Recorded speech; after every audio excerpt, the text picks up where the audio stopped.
En las colinas al sur de San Francisco, tras unas rejas de hierro forjado y bajo robles centenarios, se encuentra una de las residencias más hermosas de Estados Unidos. Filoli. 56 habitaciones, 16 acres de jardines formales, un nombre que surge de un credo personal. Luchar por una causa justa, amar al prójimo, vivir una buena vida. Cada año más de 400,000 visitantes recorren estos terrenos, admiran la simetría del jardín hundido, la precisión de los yew irlandeses, la elegancia de una mansión que parece encarnar todo lo que la Edad Dorada aspiraba a ser. Pero bajo esa belleza hay una historia mucho más compleja.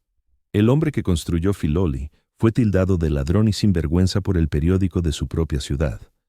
Controlaba el suministro de agua de San Francisco en su hora más desesperada. Amasó su fortuna con el trabajo de hombres que echaban turnos de 10 horas a 3,000 pies bajo tierra. Y sin embargo, ese mismo hombre recibió una condecoración del gobierno francés por su labor humanitaria durante la Primera Guerra Mundial. Fue elogiado por Herbert Hoover como uno de los mejores ciudadanos de América. Puso a su finca el nombre de ideales de justicia y amor. Esta es la historia de William Bowers Bourne II. Un hombre lleno de contradicciones, un constructor de paraísos sobre agua robada y la herencia que dejó. Si te gusta mi contenido, suscríbete y dale like a este vídeo. Ahora, vamos al grano. Capítulo 1. El suicidio en Nob Hill.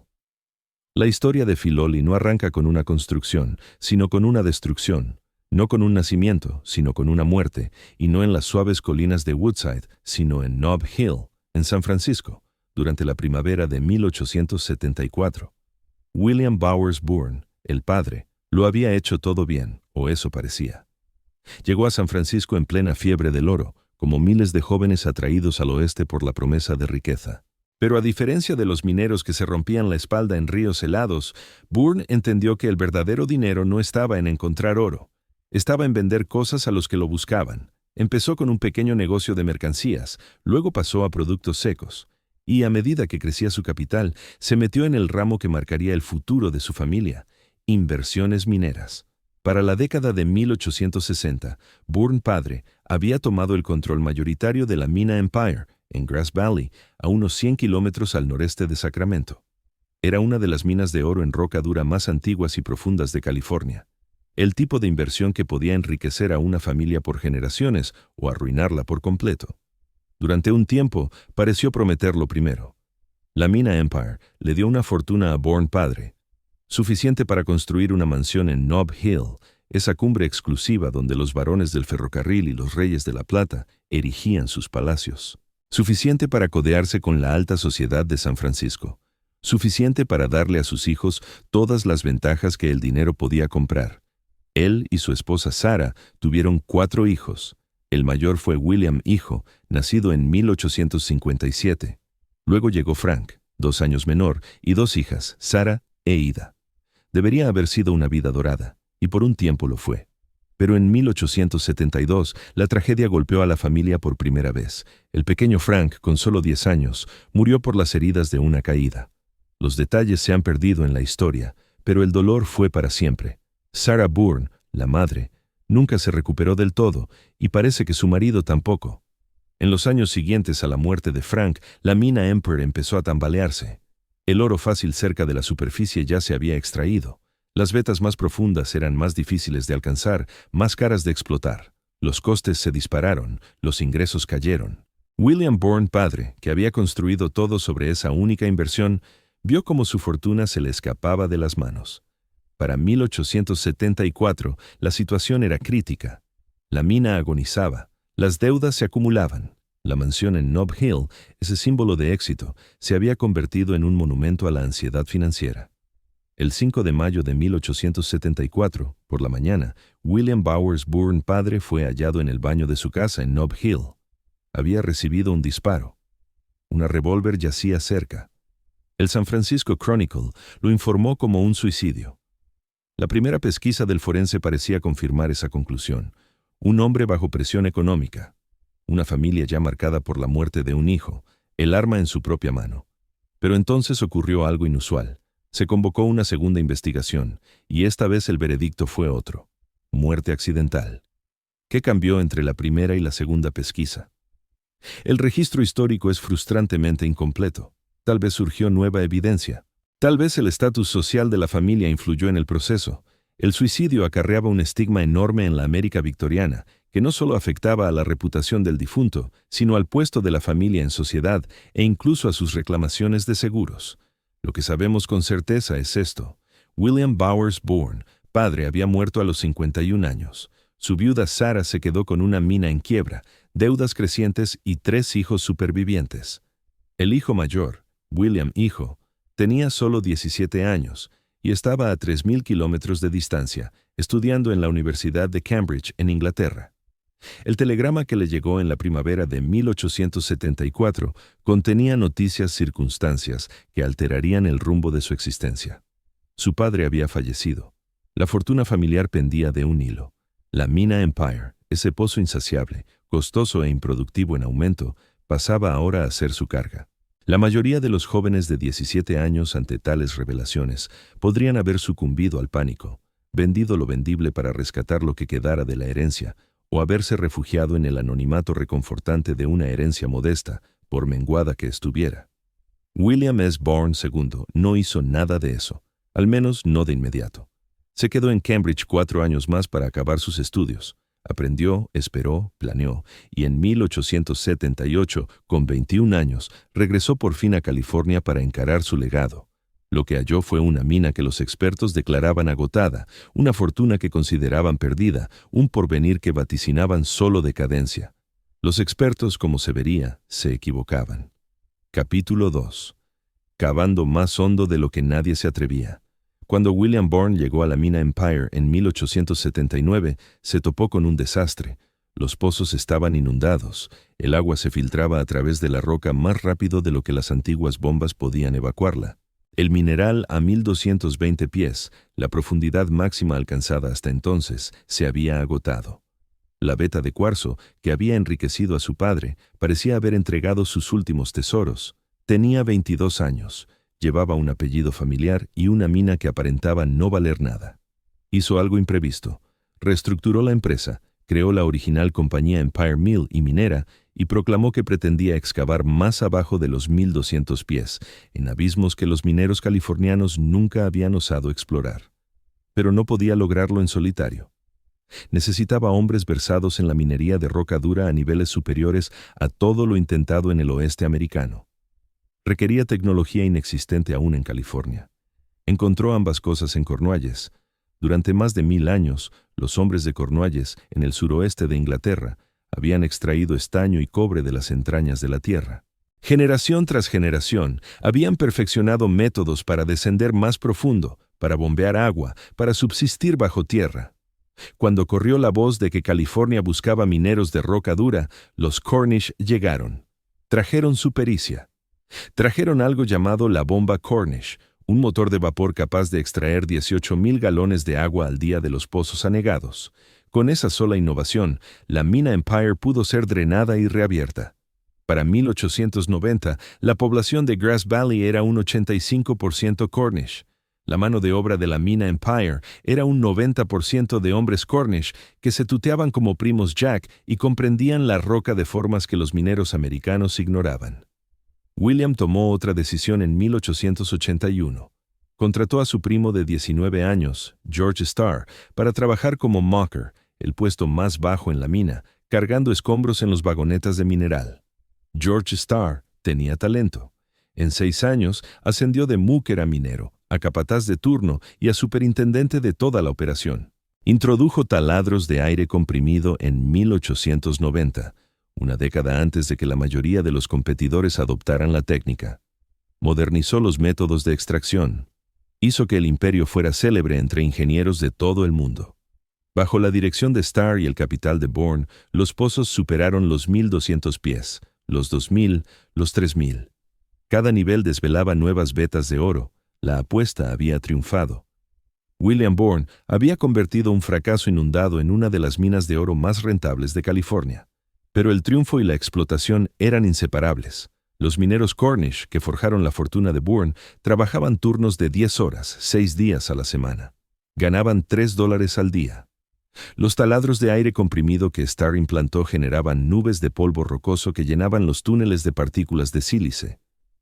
Los mineros inhalaban ese polvo año tras año. Muchos desarrollaron silicosis, una enfermedad pulmonar que destruía poco a poco su capacidad respiratoria. No había cura, no había indemnización. En 1888, una explosión arrasó los edificios de superficie. 2 hombres murieron.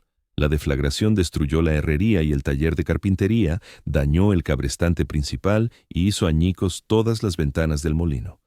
El desastre encendió la primera sindicalización obrera en Grass Valley. Las tensiones entre trabajadores y dirección perdurarían décadas.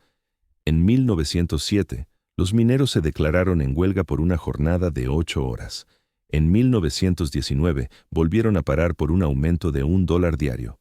Los periódicos de San Francisco aclamaban a William Bourne como un capitán de la industria, un hombre que había desafiado a los escépticos y erigido un imperio desde un pozo encharcado. No escribían sobre los hombres que tosían sangre en las pensiones, ni sobre las viudas que no recibían nada cuando sus maridos perecían bajo tierra. A principios de los 1900, William Bourne era uno de los hombres más ricos de California. La mina Empire lo había enriquecido más allá de lo que su padre jamás soñó. Y con esa riqueza surgió la chance de dominar algo aún más precioso que el oro: el suministro de agua de una ciudad entera. Capítulo 3. El tirano del agua. En 1860, un hombre llamado George Ennin fundó una empresa denominada Spring Valley Water Works. En 5 años, había absorbido a todos sus competidores y se había hecho con el monopolio del suministro de agua en San Francisco, un dominio que se prolongaría durante 70 años. Los métodos de la compañía eran despiadados. Armados con el poder de expropiación, los dueños de Spring Valley obligaron a vender tierras privadas por una fracción de su valor. Acumularon más de 100,000 acres de cuencas hidrográficas en toda la península. Contrataron a ingenieros que también asesoraban a los mismos financieros que controlaban la empresa, garantizando que cada decisión sobre infraestructuras beneficiara al mismo círculo reducido de hombres. Hacia la década de 1910, Spring Valley se había convertido en la mayor compañía privada de agua de Estados Unidos. También era odiada. Los habitantes de San Francisco pagaban 24 céntimos por cada 1,000 galones. Los de Los Ángeles, atendidos por una utilidad municipal, solo 10. La diferencia no pasaba desapercibida. Las familias luchaban con las facturas del agua mientras los accionistas recogían dividendos. El San Francisco Chronicle convertía a los ejecutivos de Spring Valley en blancos habituales, retratándolos en viñetas editoriales como villanos que exprimían el dinero a la gente corriente. William Bourne vio una oportunidad en ese odio. En 1906, un terremoto devastó San Francisco. A las 5:12 de la mañana del 18 de abril, la falla de San Andrés se movió. Los edificios se derrumbaron, las calles se agrietaron y bajo ellas las tuberías de agua se rompieron en pedazos. El terremoto mató a cientos, pero fue el incendio el que destruyó la ciudad. Las cañerías de gas rotas provocaron fuegos por todo el centro. Los bomberos corrieron a las bocas de riego y descubrieron que no salía ni una gota. El sistema que Spring Valley había construido para abastecer a 400,000 personas falló justo cuando más se necesitaba. Durante 3 días, San Francisco ardió. Las llamas devoraron más de 25,000 edificios. Cuando el humo se disipó, más del 80% de la ciudad era ruinas. Más de 3,000 personas habían muerto. Spring Valley no había provocado el terremoto, pero ese fallo se convirtió en un símbolo. La ciudad empezó a planear un nuevo sistema que traería agua del valle de Hetch Hetchy, a 160 millas de distancia, dejando a Spring Valley completamente al margen. Con el precio de las acciones de la compañía por los suelos y su futuro en el aire, Bourne compró una participación mayoritaria en 1908 y se convirtió en presidente. El Chronicle lo tildó de ladrón y sinvergüenza por sus tarifas de agua. Bourne replicó que la empresa merecía un retorno razonable por sus inversiones y que se preparaba para el crecimiento poblacional futuro. El argumento no convenció a nadie que pagara una factura. Lo que hacía la postura de Bourne especialmente llamativa era su aparente indiferencia ante la opinión pública. En 1906, el mismo año del terremoto, encargó al arquitecto Willis Polk que diseñara un templo del agua donde convergían 3 tuberías subterráneas. El templo estaba inspirado en una estructura romana antigua. Contaba con 12 columnas corintias y un techo de terracota. Era, sin duda, hermoso. Un hombre que erige templos al agua mientras lo llaman ladrón del vital líquido, es o bien supremamente seguro de sí mismo, o bien sordo por completo a las críticas. Tal vez las dos cosas. Durante 2 décadas, Bourne combatió el proyecto de Hetch Hetchy y defendió las tarifas de Spring Valley. Exprimió hasta el último dólar del suministro de agua de San Francisco, hasta que la ciudad compró la compañía en 1930 por casi $40 millones. Para entonces, ya había levantado su mayor monumento, no un templo, sino una finca. El terreno para esa finca provenía de las posesiones de Spring Valley, 654 acres en las colinas del condado de San Mateo, tierra de la compañía, tierra de la empresa de agua. La bautizaría Filoli. Capítulo 4. Construyendo el sueño. Willis Polk no era un hombre fácil. Había declarado la quiebra en 1897, paseaba por las calles de San Francisco con un bastón en la mano, fumaba puros, tocaba el banjo, y una vez se hizo izar en una viga de acero a 10 pisos de altura sobre la calle Market para eludir a un inspector de obras. Un contemporáneo lo describió como poseedor de los ojos de una ardilla salvaje y muy malvada. También era, hacia 1915, uno de los arquitectos más influyentes de California. Entre sus obras destacaban el rascacielos más alto de San Francisco, el edificio Halliday, de fachada acristalada que influiría en la arquitectura moderna durante décadas, y una serie de elegantes mansiones georgianas para las familias más ricas de la ciudad. Polk llevaba diseñando edificios para William Bourne desde 1896, cuando creó la mansión Bourne en Webster Street, en Pacific Heights. Al año siguiente llegó la cabaña en la mina Empire, un retiro veraniego construido con rocas de desecho extraídas de la propia mina. Los dos hombres se entendían a la perfección. Polk sabía cómo transformar las ambiciones de Bourne en ladrillo y piedra. Bourne sabía cómo pagar. En 1915, Bourne encargó algo más grandioso que nada de lo que habían intentado antes: una finca campestre en 654 acres al extremo sur del lago Crystal Springs. El terreno pertenecía a la compañía de agua Spring Valley. Bourne estaba construyendo su retiro privado en una propiedad controlada por su propia corporación, un dominio reunido a lo largo de décadas mediante expropiaciones forzosas y adquisiciones agresivas. Pase lo que pase con lo que dijeran los periódicos sobre sus tarifas de agua, pase lo que insinúen las viñetas editoriales sobre su carácter. Si intentaba responder a una pregunta, la estructuraría como un edificio. No como una mera defensa, sino como una afirmación rotunda. Tenía 58 años. Su único hijo había muerto un día después de nacer, hacía más de 3 décadas. Su hija se había casado y mudado a Irlanda. Agnes, su esposa desde hacía 34 años, deseaba una casa de campo donde pudieran recibir visitas sin las presiones de la alta sociedad de San Francisco. Bourne aspiraba a algo más profundo. Escribió que planeaba dedicar el ocaso de su vida a supervisar personalmente el desarrollo de la finca. Allí, le confesó a un amigo, esperaba rejuvenecer. El lugar que eligió se hallaba en un valle protegido, bajo la sombra de secuoyas costeras y robles, con vistas que se extendían sobre el embalse hasta las colinas lejanas. Un arroyo cruzaba la propiedad. El entorno era perfecto para la casa de campo inglesa que imaginaba. También se ubicaba casi directamente sobre la falla de San Andrés. Bourne lo sabía. Aún así, construyó. Polk diseñó cimientos reforzados capaces de resistir la actividad sísmica, adaptando la formalidad georgiana con elementos prácticos de California. Un tejado de tejas españolas en lugar de pizarra, muros de estuco adecuados al clima, proporciones clásicas calculadas para un suelo inestable.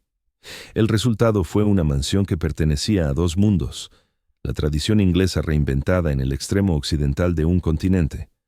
La construcción ocupó a más de 100 obreros durante 3 años. El proyecto superó el presupuesto, costando al final $425,000, equivalentes a entre 8 y 10 millones actuales. Y esa cifra solo cubría la casa en sí. Cuando los Bourne se instalaron por fin en el otoño de 1917, el edificio albergaba 56 habitaciones, 10 dormitorios principales, 17 chimeneas, alojamientos para 14 empleados, un salón de baile pensado para conciertos y un vestíbulo transversal que definía el eje en torno al cual se organizaba todo lo demás. Bourne la bautizó Filoli. La palabra desconcertaba a los visitantes hasta que el asistente de Bourne resolvió el enigma. Era un acrónimo formado por las primeras letras de cada frase en el credo personal de Bourne: luchar por una causa justa, amar al prójimo, vivir una buena vida. Un hombre que había pasado 4 décadas batallando por oro y agua, cuya relación con sus semejantes había generado huelgas obreras y denuncias periodísticas, había nombrado su finca evocando ideales de justicia y amor. Si aquello representaba una aspiración, un autoengaño o algo más complejo, Bourne nunca lo aclaró. Lo que había levantado no necesitaba aclaraciones. La casa se erguía en su valle con la seguridad del dinero antiguo, aunque ese dinero apenas tenía una generación de antigüedad. Willis Polk había creado algo que sobreviviría a cualquier debate sobre su propietario, un monumento que inspiraba admiración independientemente de cómo se hubiera financiado su construcción. Bourne pretendía pasar el resto de su vida allí, supervisando el desarrollo de los jardines y los terrenos, recibiendo a los amigos, rejuveneciendo bajo el sol de California. Los jardines tardarían otros 5 años en completarse, y Bourne dispondría de mucho menos tiempo del que imaginaba. Capítulo 5. La finca. La casa y los jardines de Filoli se concibieron como una composición unitaria. Willis Polk orientó la mansión de modo que el eje principal atravesara el edificio y se prolongara en el paisaje exterior, donde los jardines descenderían por la suave pendiente en una sucesión de espacios abiertos al aire libre.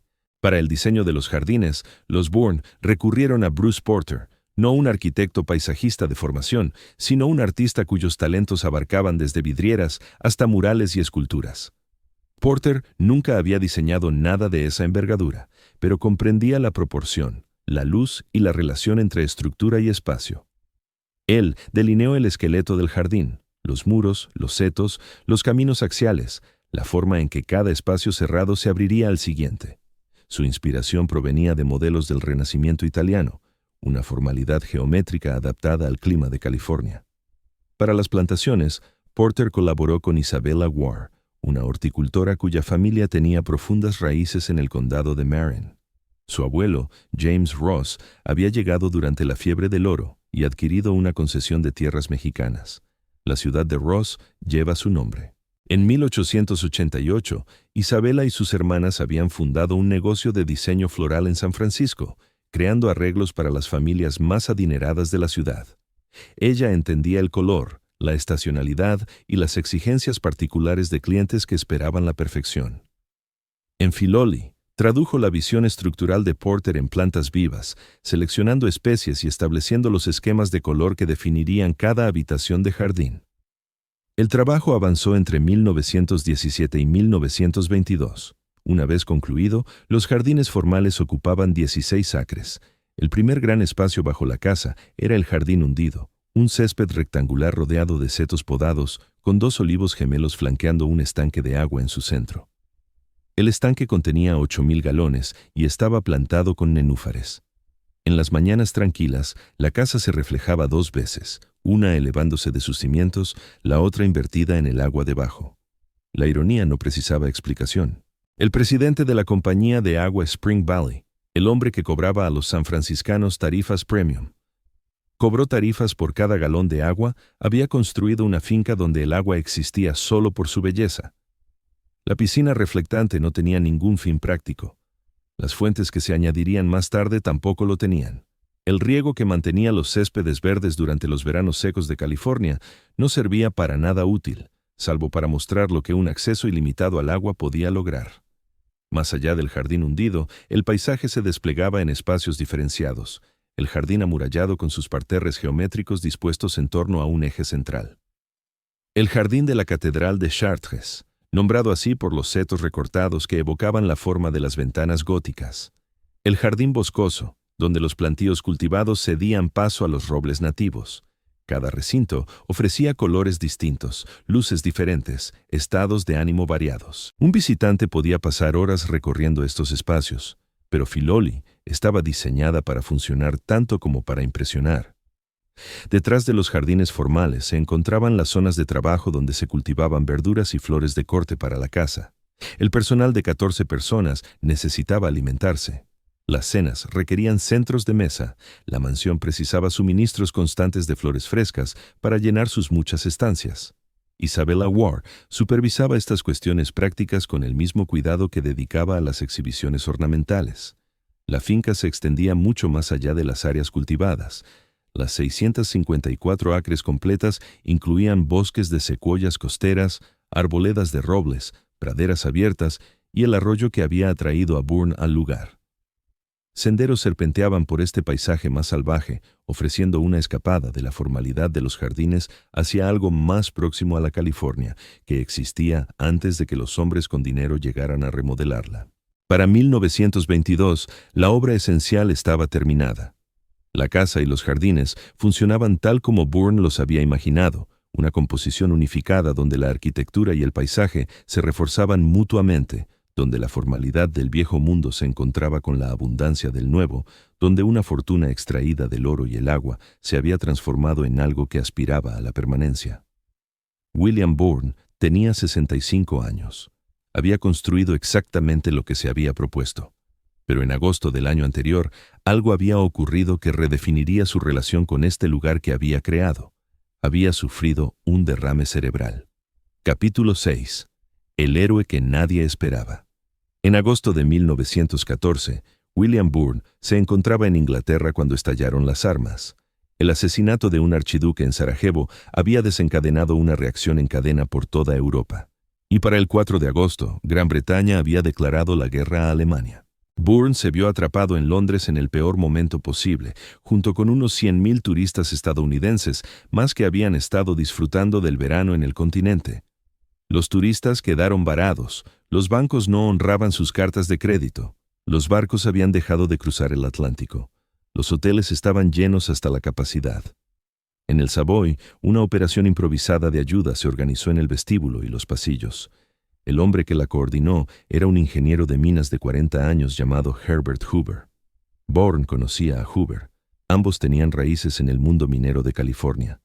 Hoover había iniciado su carrera en el condado de Nevada, no lejos de la mina Empire, y los dos hombres se habían cruzado antes de la guerra. Ahora trabajaban codo con codo en las caóticas oficinas del Savoy, procesando papeleo, organizando préstamos, asegurando pasajes en los buques que aún podían hacer la travesía. Bourne llamó a Hoover el mayor americano vivo en ese momento. La valoración resultó profética. Hoover llegaría a liderar la Comisión de Socorro en Bélgica, servir como administrador de alimentos bajo Wilson y, finalmente, convertirse en presidente. Una vez superada la crisis inmediata, Bourne regresó a California. Pero no podía olvidar lo que había presenciado. La escala de la guerra, la devastación que ya se reportaba desde Bélgica y Francia, la carnicería incomprensible en el frente. Estas cosas exigían una respuesta. La política oficial estadounidense era la neutralidad. Bourne creía que esto era un error. Reunió a sus amigos adinerados, miembros del Pacific Union Club, hombres con recursos e influencia, y formó una organización llamada Amigos de Francia. Se unió William H. Crocker, también Porter Garnett. El grupo recaudó fondos para el socorro humanitario y presionó abiertamente por la intervención estadounidense. En noviembre de 1915, en la Exposición Internacional del Pacífico de Panamá, la gran feria que Bourne había ayudado a financiar para celebrar la recuperación de San Francisco del terremoto, pronunció el discurso principal en una ceremonia en honor a Francia. El hombre al que el Chronicle había llamado ladrón y canalla se plantó ante miles de personas y gritó una pregunta. ¿Es América neutral? La multitud rugió de vuelta. No. Fue un momento extraordinario. Aquí estaba un capitalista que había prosperado con el monopolio, cuya compañía de agua cobraba tarifas premium a los sanfranciscanos, cuyos mineros trabajaban turnos largos bajo tierra y se posicionaba como campeón de la justicia internacional. Los mismos periódicos que lo habían atacado como varón ladrón ahora informaban de sus discursos con aprobación. Bourne hizo más que dar discursos, trabajando con el profesor Charles Mills Gailey de la Universidad de California. En ese momento, él contribuyó a organizar la Liga Americana de California para apoyar la causa aliada. Pero su aportación más destacada fue la de ayudar a enviar a jóvenes al frente de batalla. El Servicio de Campo Americano reclutaba conductores voluntarios de ambulancias, estudiantes universitarios que manejarían vehículos Ford en la línea del frente, recogiendo a los heridos en el campo de batalla y llevándolos hasta las estaciones de auxilio.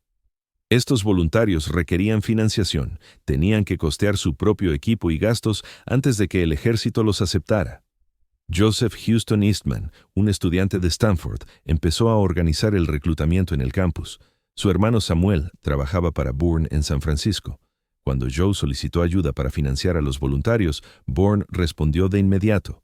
En Berkeley, el profesor Gay llevó la campaña al gimnasio Harmon, donde repitió la pregunta de Bourne ante los estudiantes reunidos. ¿Está América siendo neutral? Ese día, 110 jóvenes se ofrecieron voluntarios. Para abril de 1917, cuando Estados Unidos entró finalmente en la guerra, un contingente de reclutas californianos estaba listo para partir. Los amigos de Francia organizaron una cena de despedida en el Hotel Palace. Días después, 12,000 personas se congregaron en el Centro Cívico de San Francisco para una ceremonia de envío. 2,500 estudiantes de Berkeley desfilaron desde el edificio de la Ferry. 1,000,000 llegaron de Stanford. Los voluntarios sirvieron en Verdun, en la Champaña y en el Chemin des Dames. Condujeron entre barreras de artillería y ataques de gas, transportando heridos por caminos destrozados por los obuses. Algunos recibieron la Croix de Guerre por su valentía.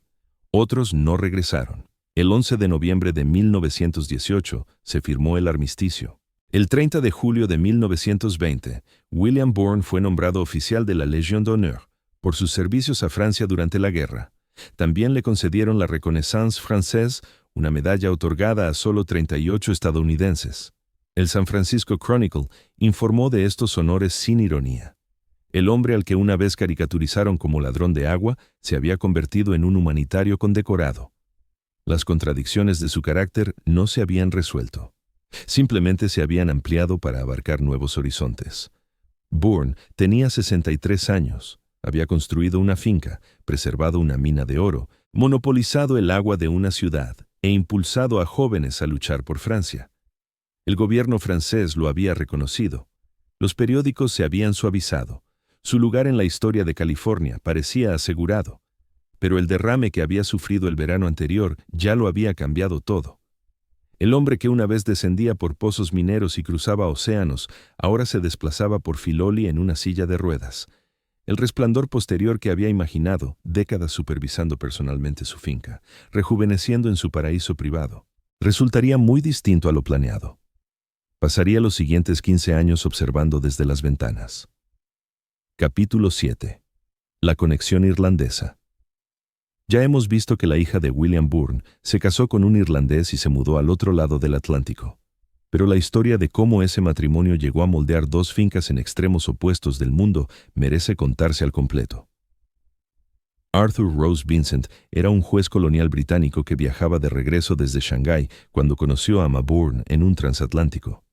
Tenía 33 años y provenía de una familia anglo-irlandesa afincada en Summerhill House, en el condado de Clare. Había servido en África Oriental, Zanzíbar, Siam y China, desplazándose por los puestos del imperio como un joven con un título en Derecho de Trinity College en Dublín y ambiciones que superaban su salario. Según los estándares de su clase, era respetable pero no adinerado. Ma tenía 26 años. Lo que ocurrió entre ellos durante ese viaje se ha perdido en la historia, pero para cuando el barco llegó a San Francisco, algo ya estaba decidido. El 30 de marzo de 1910 se casaron en la iglesia episcopal de San Mateo. William Bourne se enfrentó a un problema inmediato. Su nuevo yerno estaba destinado a Zanzíbar. La solución de Bourne fue, como siempre, directa. Compró la casa Mucros y sus 11,000 acres circundantes en los lagos de Killarney, en el condado de Kerry. El precio fue de 60,000 libras. Regaló la finca a los recién casados como obsequio nupcial. Arthur dimitió de la oficina de exteriores. La pérdida de Zanzíbar fue la ganancia de Irlanda. Mucros era una mansión de 65 habitaciones en estilo Tudor, construida en la década de 1840, situada en una península entre dos de los famosos lagos de Killarney.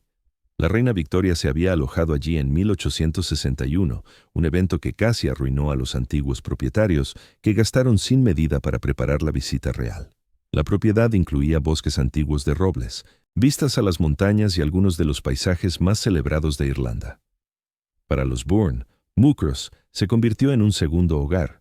Cruzaban el Atlántico con regularidad, pasando meses con su hija, yerno y eventualmente 2 nietos. Elizabeth Rose, nacida en 1915, y Arthur William Bourne, nacido en 1919. La influencia fluía en ambas direcciones. Cuando se planeaba Filoli, Mucros sirvió de modelo.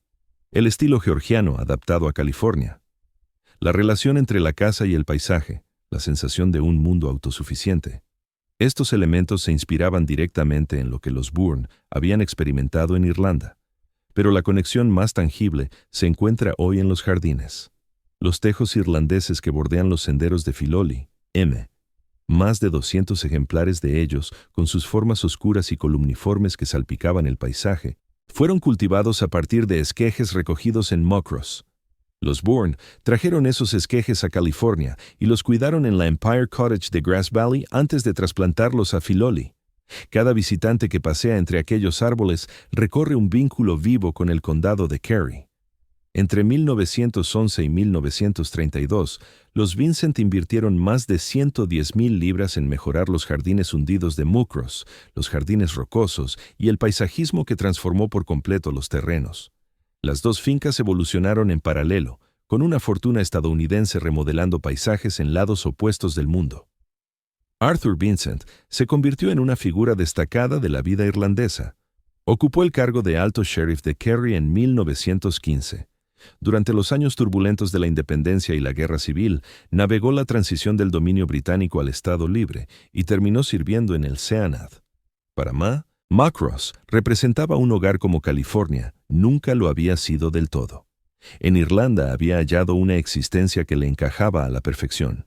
Señora de una gran propiedad, madre de 2 hijos, esposa de un hombre que la había elegido a ella por encima de su carrera. Los viajes transatlánticos prosiguieron, pero su corazón se quedó anclado en Kenmare. Tenía 46 años en febrero de 1929, cuando embarcó en un buque con destino a California para visitar a su padre. No sobreviviría al trayecto. Capítulo 8. El prisionero del paraíso. El derrame llegó sin previo aviso. Un instante antes, William Bourne se hallaba en la Empire Cottage de Grass Valley, la casa que Willis Polk le había construido décadas atrás, rodeado de la mina que le había forjado su fortuna. Al siguiente, yacía en el suelo, con su cuerpo negándose a obedecer sus órdenes. Era agosto de 1921. Bourne contaba 64 años. Sobrevivió, pero el daño resultó grave. Un segundo derrame lo acometió en octubre de 1922, y tras aquello no cabía duda alguna de una recuperación. El hombre que había bajado a pozos mineros, surcado océanos y levantado un imperio de oro y agua, pasaría el resto de sus días en una silla de ruedas. Bourne era un hombre orgulloso. No podía soportar la idea de que lo vieran en su estado menguado. En Filoli, los jardineros recibieron instrucciones precisas. Cuando el señor Bourne era paseado en su silla por los jardines, debían mantenerse fuera de la vista. El personal aprendió a esfumarse entre setos y a ocultarse tras muros al oír el chirrido de la silla acercándose. El señor de la finca se había vuelto invisible incluso en su propia propiedad. La mayoría de las mañanas, si el tiempo lo permitía, Bourne pedía que lo llevaran al lugar elevado, el punto más alto en el extremo sur del jardín donde terminaba el álamo. Desde allí podía contemplar hacia abajo los jardines formales, los prados y más allá, el lago Crystal Springs en la lejanía. Era la mejor vista de toda la propiedad, y era lo único que le quedaba de la vida activa que había imaginado. El crepúsculo dorado que había soñado, con 40 o 50 años supervisando personalmente el desarrollo de la finca, rejuveneciendo en su paraíso privado, había durado exactamente 4 años. Para 1924 estaba claro que Bourne no volvería a viajar jamás. No regresaría a Muckross, no vería a sus nietos en Irlanda, no pisaría los senderos que había contribuido a crear en Kenmare. Agnes, al contemplar el tormento de su esposo, planteó una solución. Si William no podía ir a Irlanda, Irlanda vendría a él. Encargaron al artista estadounidense Ernest Peixoto, conocido por sus pinturas murales, que capturara Muckross en lienzo. El contrato se firmó en octubre de 1924 por $25,000. Peixoto pintaría 5 murales grandes para el salón de baile, convirtiendo la estancia más espléndida de Filoli en una visión permanente de la finca irlandesa que Bourne ya no podía visitar. Hubo una complicación. Peixoto nunca había visto Filoli. Viajó primero a Muckross, donde pasó meses con su familia esbozando la casa. Los lagos, las montañas, la luz que se derramaba sobre el paisaje de Kerry. Capturó la cascada de O'Sullivan, la vista al lago Mucros, la misma finca emergiendo de sus jardines. Luego regresó a su estudio en Nueva York para pintar los murales en inmensos lienzos. Para garantizar que las pinturas encajaran en el espacio que nunca había pisado, Peixoto construyó una maqueta, un modelo en miniatura detallado del salón de baile de Filoli, basado en los planos del arquitecto. Pintó versiones diminutas de sus murales en las paredes de esta sala a escala de casa de muñecas, ajustando proporciones y composiciones hasta que todo armonizara. La maqueta pasó de generación en generación por su familia durante décadas. Nadie supo qué era hasta años después, cuando los descendientes de Peixoto vieron la película Heaven Can Wait y reconocieron el salón en la pantalla. Los murales se instalaron en 1925. Bourne podía ahora sentarse en su silla de ruedas en el salón de baile de 70 pies de largo y ver Irlanda envolviéndolo, con sus lagos, montañas, la casa donde vivía su hija, el paisaje que había aprendido a amar. Fue un gesto magnífico y al mismo tiempo desgarrador. Las pinturas siguen allí en la actualidad. Ese mismo año, Bourne hizo otro gesto hacia un futuro que no compartiría. Encargó al arquitecto George Washington Smith que diseñara una mansión de estilo renacentista español en Pebble Beach para Ma, una casa en California donde pudiera hospedarse durante sus visitas desde Irlanda. Lo llamó Ailo, que significa refugio. La casa se completó en 1924, a la espera de una hija que nunca alcanzaría la edad para necesitarla. El imperio empresarial empezó a contraerse. En 1929, Bourne vendió la mina Empire a la corporación minera Newmont. La mina que lo había iniciado todo, la propiedad en la que su padre había invertido y que él había salvado de la ruina, pasó para siempre de las manos de la familia. El oro siguió fluyendo. El imperio funcionaría hasta 1956, pero a Bourne ya no le importaba. Su hija había muerto ese febrero y nada más parecía tener sentido. Las fiestas continuaron en Filoli, pero los Bourne dejaron de asistir. Agnes había desarrollado diabetes en 1932 y quedó confinada en su dormitorio al extremo norte de la casa. William se quedó en sus aposentos. Sus hermanas organizaban los eventos, manteniendo las apariencias para una casa familiar cuyos dueños se habían retirado efectivamente de la vida. La última cena que los Bourne ofrecieron fue el 24 de noviembre de 1933, una celebración por la derogación de la prohibición que los invitados llamaron la Cena de los Borrachos. La hermana de Bourne, Ida, actuó como anfitriona. William y Agnes se quedaron arriba durante casi 15 años. Tras su primer derrame, William Bourne vivió como un prisionero en el paraíso que había creado. Podía ver los jardines desde sus ventanas, podían llevarlo en silla de ruedas hasta el altozano para observar cómo cambiaba la luz sobre el lago. Podía sentarse en el salón de baile rodeado de pinturas de un país que nunca volvería a visitar. Lucha por una causa justa. Ama a tu prójimo. Vive una buena vida. El credo seguía vigente, pero ponerlo en práctica se había convertido en algo muy distinto de lo que él había imaginado. Capítulo 9. 4 tumbas en una colina. El telegrama llegó a Filoli en febrero de 1929. Maud había muerto. Cruzaba el Atlántico con sus 2 hijos, viajando desde Irlanda a California para visitar a su padre enfermo. En algún punto de ese trayecto, el mismo que había hecho docenas de veces antes, contrajo neumonía. Cuando el barco atracó en Nueva York, su estado era gravísimo. El 12 de febrero, falleció. Tenía 46 años. Su cuerpo fue colocado en un tren y transportado a través del continente hasta California. En Filoli, comenzaron los preparativos para un entierro que nadie había previsto tan pronto. William Bourne, confinado a su silla de ruedas, observaba cómo los trabajadores subían a la pequeña hondonada al oeste de la casa, una ladera pelada con vistas claras sobre el valle hasta el lago Crystal Springs. Allí crearon un cementerio para su hija. La lápida sería una cruz celta, copia de la que se erige en las ruinas de la abadía de Mucros en Irlanda. Incluso en la muerte, las 2 fincas estarían unidas. El hijo pequeño, que había muerto un día después de nacer en 1882, fue exhumado de donde quiera que estuviera enterrado y trasladado para reunirse con su hermana. El cementerio familiar de los Bourne ahora albergaba 2 tumbas. No tardaría en albergar 4. Las pérdidas que siguieron a la muerte de Maud llegaron en rápida sucesión. En cuestión de meses, Bourne vendió la mina Empire a la corporación minera Newmont. La mina de oro que lo había iniciado todo, la propiedad en la que su padre había invertido y que él había rescatado de la ruina 40 años atrás, pasó de las manos familiares. Al año siguiente, la ciudad de San Francisco adquirió finalmente la compañía de agua Spring Valley, el monopolio que Bourne había controlado durante 2 décadas, fuente de tanta riqueza y tanta crítica. La venta se vislumbraba desde hacía años, desde que la ciudad empezó a construir el sistema Hetch-Hetchy. Pero ahora Bourne ya no tenía ganas de pelear. En 1932, los Bourne y Arthur Vincent tomaron una decisión sobre Mucros. La finca se había vuelto demasiado costosa de mantener, demasiado dolorosa de visitar, demasiado llena de recuerdos de la mujer que la había convertido en un hogar. Ofrecieron la propiedad al gobierno irlandés como memorial a Maud. El regalo fue extraordinario. 11,000 acres de algunos de los paisajes más bellos de Irlanda, incluyendo la casa, los jardines, los lagos y las montañas más allá. Se convirtió en el Parque Memorial Bourne Vincent, el primer parque nacional del Estado Libre Irlandés, la base de lo que crecería hasta formar el Parque Nacional de Connemara. La finca que William Bourne había comprado como regalo de boda para su hija pertenecería para siempre al pueblo irlandés. Arthur Vincent fue nombrado para el Seanad en 1931. Se quedó en Irlanda varios años más antes de mudarse eventualmente a Mónaco, donde pasaría la mayor parte del resto de su vida. Está enterrado en Kylemore, un pequeño cementerio cerca de Mucros, donde la cruz celta erigida por los arrendatarios de la familia Herbert domina la finca que una vez llamó hogar.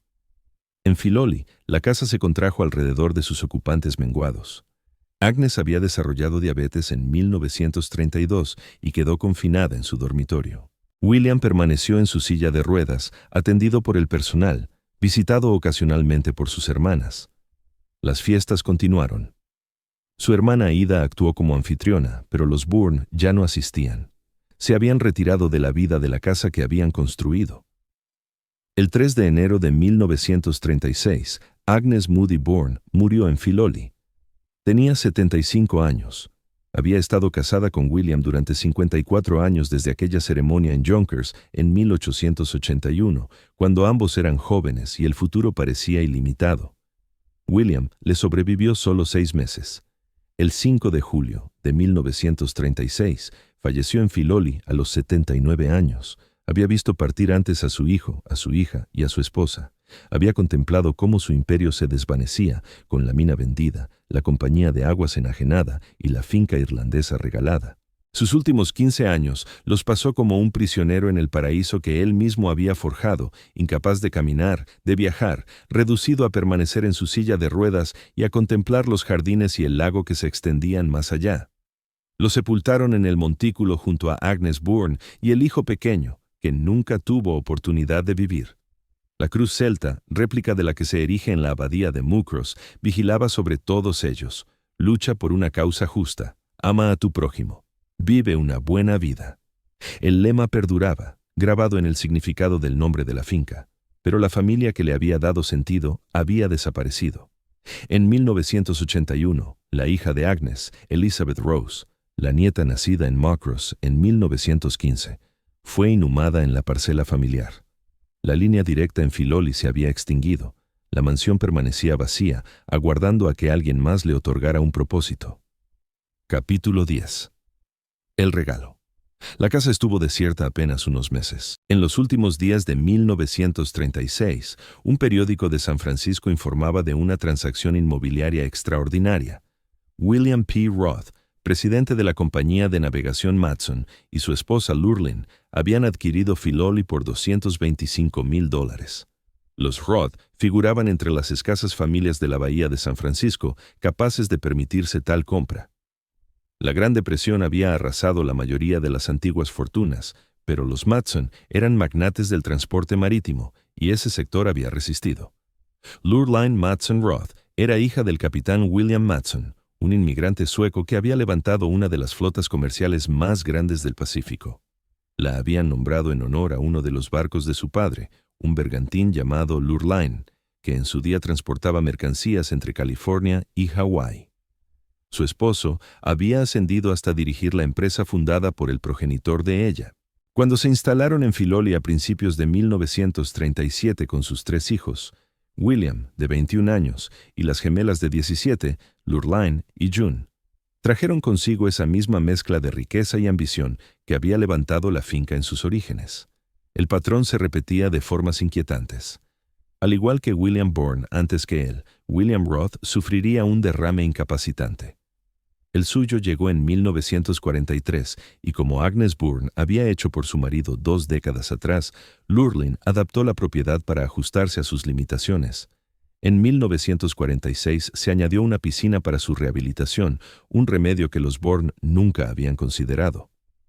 La piscina se convirtió en un punto de encuentro familiar, con sus aguas azules reflejando los jardines que la rodeaban. Lurline se volcó en los jardines con la misma pasión que había impulsado a los Bourne. Localizó a Isabella Warren, ya anciana pero aún lúcida, y la convenció para que regresara a Filoli. La mujer que había contribuido a crear los jardines originales siguió asesorando en su ampliación hasta su muerte en 1950, con 81 años. Bajo la dirección de Lurline, los jardines se expandieron, los camelios se multiplicaron, los rododendros se extendieron por el bosque, las azaleas florecieron en tonalidades que los Bourne jamás habían soñado. Surgió un pabellón para el té, cubierto con mosquitera. Las 16 hectáreas de jardines formales devinieron una colección viva, en constante evolución. Los Roth organizaban recepciones fastuosas.